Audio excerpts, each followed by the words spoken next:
Welcome back, everybody, to SPANK'UM Chess. I am B Hood, and today we're going over another game in the Italian game, and goes with the anti-fried liver defense.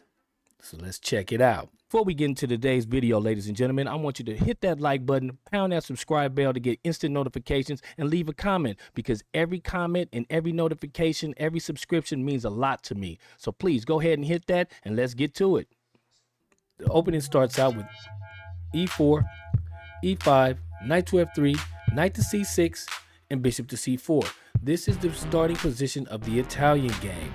Now, in my last video, my opponent went knight to d4, which transpositions into the Blackburn shilling Gambit. And my recommendation was you do not take the knight or the pawn. You proceed to castle on the king side and make a game out of it. Now, in this particular game, when we start e4, e5, knight to f3, knight to c6, bishop c4. When your opponent plays h6, this is one of the moves for the anti-fried liver attack. What the fuck's that mean, run shit? The anti-fried liver attack is a well-known attack from the white side of the board, starting from the Italian game, and it typically derives after when your opponent plays knight to f6, which is the two knights defense. And what that does is white can immediately attack the pawn on f7 and generate a fierce attack, and if black is not prepared, they can be caught unawares, and it starts with a bishop sacrifice. In this particular game, when your opponent plays h6, what happens is that with the move h6, black solidifies the king side and prepares for a comfortable development scheme. By focusing on piece development, central control, and seizing the initiative, black can effectively counteract the anti-fried liver attack and navigate the ensuing positions with confidence. Sounds like you're a man of experience. So, with that being said, I noticed that, and I stick with my tried and true plan, which is d4. d4, which is still, I'm always gambiting the pawn. This is my personal recommendation. They've done a lot of study on that, and from the beginner to the intermediate to the grandmaster have all played the Italian game. It's usually one of the first games that people learn. So d4, e captures d4, and castle on the king side. And as you can see by the arrows that I provided, that black typically has 4 different moves: knight to f6, bishop to e7, d6, and bishop to c5. Those are the top 3 to 4 moves, as you can see. In this position, my opponent chooses to go with bishop to c5, and this is going to be what we'll be talking about in this game and how you can exploit it. Now, you said bullshit and experience is all it takes, right? Right. Now, bishop to c5 is moving the bishop to an attacking square and looking forward to pushing forward with d3, and looking and eyeing, keeping an eye on the loose f2 square, which is only protected by the king and the rook and can develop into a pin. So with that particular move order, you have a nice little trap. In this particular game, I'll show you the trap when your opponent plays bishop to c4, which is c3. Come on and experience some of my bullshit. c3 is, now you have 3 attackers on the d4 square, and we can weaken that if black does nothing and lets us go ahead and capture. My opponent captures d captures on c3. Now, as you can see, that can lead to, and you look at the top candidate moves, the top moves on Stockfish is bishop takes f7, which is that is the focal point. That is the mean point about, or a good point about, when you go bishop to c4, is that you're attacking that weak pawn on f7, and that can be a great asset to those that are attacking players. So d captures on c3, and now I lead off with the bishop captures on f7 check. Bishop captures on f7 check causes the king to move. Now, as you can see, king captures f7. If the king doesn't capture back, he's going to lose a pawn for nothing. So king captures on f7, and you can give this check. This is something you should always look for when you're attacking, is how to get a check, cause the king to capture the piece. You get another check, and then you get your piece back. So it's basically a way for you to win an extra pawn, which can become very significant in the end game. I can easily capture the bishop on c4. However, I wanted to try to be greedy and snatch another piece, and you should always watch out for that. You should always watch out for that, because if you look at the evaluation bar here, I'm ahead +1 with queen captures on c5 and queen to h5, which is what I do. Queen to h5 gets another check, looking for him to either go to g6, capture, as you can see, g6, and it'll be plus right here. G6, queen captures on g6, not even worrying about the bishop on c5. So my opponent goes back to king to e8. I capture the bishop with a check. He goes d3, which is a great move, which is the correct move in this situation. And I capture with another direct attack on the pawn on g7.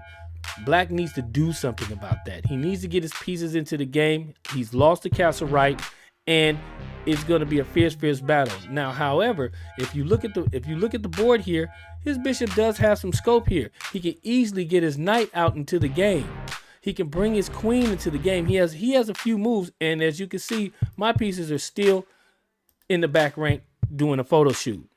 And that can be the downside when you're an attacking player and you're not getting your pieces out. If you're just relying on your queen and you don't have a supporting actor or actress, meaning a bishop or a knight or a rook, you can lose your advantage in very quickly. So let's see here. My opponent goes knight to f6.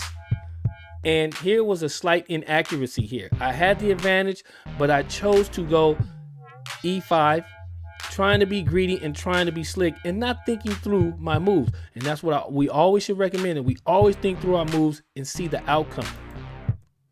D captures on e5, knight captures on e5. Now, in this position here, I'm looking to just trade the pieces out. I have an advantage. I'm a pawn up. It's looking very good for me right now. I'm at plus. It's slightly even. However, my opponent panics and makes a blunder move and goes king to f8. You stupid fuck! Look at you now! So of course I have the siege advantage of that, and knight to g6 check, king to f8, knight captures on h8, captures the rook, and the king is now in the corner. He's on a safe square.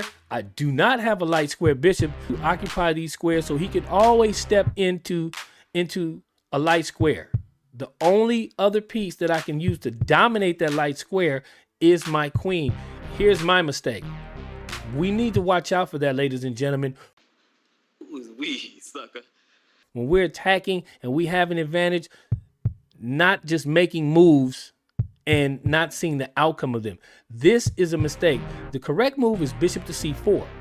Bishop to c4, getting my bishop out and then bringing the knight out. And look, right here, knight to e7. So he moves that knight yet again, knight to e7, and possibly he may be looking to bring his knight here, gaining a tempo on the queen, but he won't have time for that. He won't have time for that due to, boom, knight to f3. I have the dark square, I have the dark diagonal occupied by my queen, and bishop captures on h6. If he captures back, he loses another piece, he loses the knight, and it comes with a check. The correct move is knight f to d5 or knight e to d5. These two moves will cause my queen to move out of the way, and he can still garner some sort of attack and possibly gain some equality. However, my opponent goes queen to d5. Pow! Bishop captures on h6. If he captures back, I get the knight and possibly another knight, and the game will be over from there. And my opponent makes another blunder move. My opponent goes knight to, move late. Look at that, a tempo late. Knight to e5, knight to e4. And thereby, queen captures on g7, which is a checkmate. This is another example of the deadliness of the Italian game when your opponent tries the move h6. And I have two games for you when your opponent steps out of the two knights defense or the Giochio piano line and goes with the anti-fried liver attack with the move h6. In this particular game, we start out with the same lines: e4, e5, knight to f3, knight to c6, bishop to c4, and h6. As in the previous game, my opponent played h6 and I had gone to, I go d4, gambiting the pawn, e captures d4, and I castle on the king side.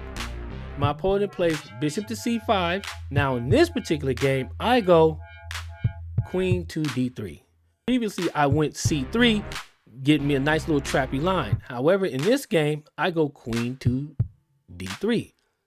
My opponent goes d6, solid enough move, activating his dark square bishop. And as you can see in the evaluation and by Stockfish at depth 16, is that black has a slight advantage in this particular situation. Rook to e1. So I'm looking to push forward with the pawn and possibly garner an attack, centralize my rook, and things can get very, very ugly. And it's still a slight inaccuracy. My opponent goes knight to e5. Now, attacking the queen, attacking the bishop. There's a fork on the queen and bishop, and he's going to be fixing, if I capture, he's going to fix the pawn on d6. So he's going to free up his pawn, and it won't be a double pawn.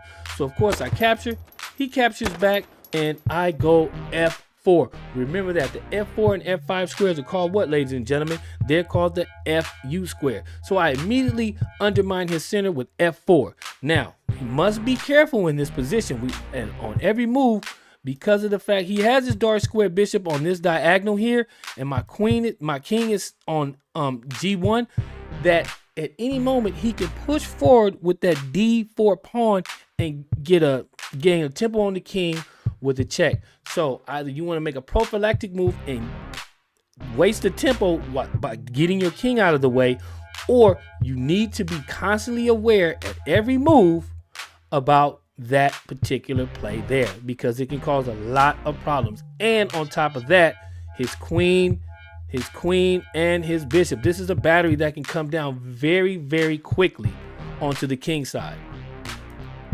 So he goes bishop to d6. He drops back the bishop, which is what I anticipated. I anticipated him dropping that bishop back because he didn't necessarily want me to open up the file. So now I go knight to d2. Knight to d2 was an okay move. It was an okay move. It wasn't very bad. I won't say it was the best move, but it wasn't an inaccurate move, but it was a developing move. It was a developing move, because remember, the downside is having this d4, black having a pawn on d4 is restricting the knight to go to a natural square. The natural square is usually c3 and f3 respectively from the white side of the board. My opponent goes bishop to e6, and that was a blunder. Say what?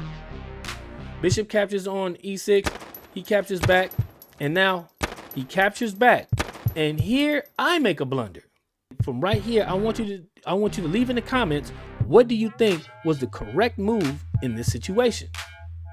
I'm not going to show you. You need to leave it in the comments. However, this is a learning experience. I go knight to c5, knight to c4, threatening the bishop. And as you can see by the evaluation bar on the right side of the board, how that turned out for me. Even though I gave him equality when I was clearly winning on his mistake and my mistakes. So knight to c5, knight to c4, bishop to f6. Now with the bishop to f6 move, these are the things that I had calculated. However, I was wrong. I could have gotten another bishop. I couldn't have gotten this bishop. And remember, I told you leave it in the comments, and I'm not going to tell you. So now e5. Now I'm threatening the bishop. He needs to do something about that. Bishop to g5, and now queen to g6 check. He's losing the castle right, and is going all downhill. This was a very crucial move. They say it was a slight inaccuracy, but I can deal with that. King to e7. Now queen captures on g7 check, which he must move the king. And now king back to e8, and here we go. Boom. Rook to f1. Now I'm threatening a checkmate. And my opponent needs to do something about that. Not only that, I'm threatening the rook in the corner. Bishop to e3 check. Bishop to e3 check, which was it's another blunder. There's nothing that's gonna happen from that but pow. Let me get that. Bishop captures on e3, and one move away yet again from a checkmate. My opponent captures back, which is another blunder. He must have just realized that it's over, didn't want to fight, and I go ahead and get rook to f8 with a checkmate. These are two games that are learning experiences and very good games to where you can look and see how you can dominate your opponent from the Italian game. If we go back to the beginning, remember e4, e5, knight to f3, knight to c6, bishop to c4, and your opponent plays h6. Look forward to the quick d5, capture, castle on the king's side, and look forward to dominating your opponent with pushing forward in the center. This is SPANK'UM Chess. I am B Hood. Like, subscribe, and comment on this video, and I'll see you next time where I bring you another example of the power and strategic value of the Italian game. Hi-yow! Here we go again. Dynamic and tactical game. A3. And now, here we go. Welcome back, everybody, to SPANK'UM Chess. I am B Hood.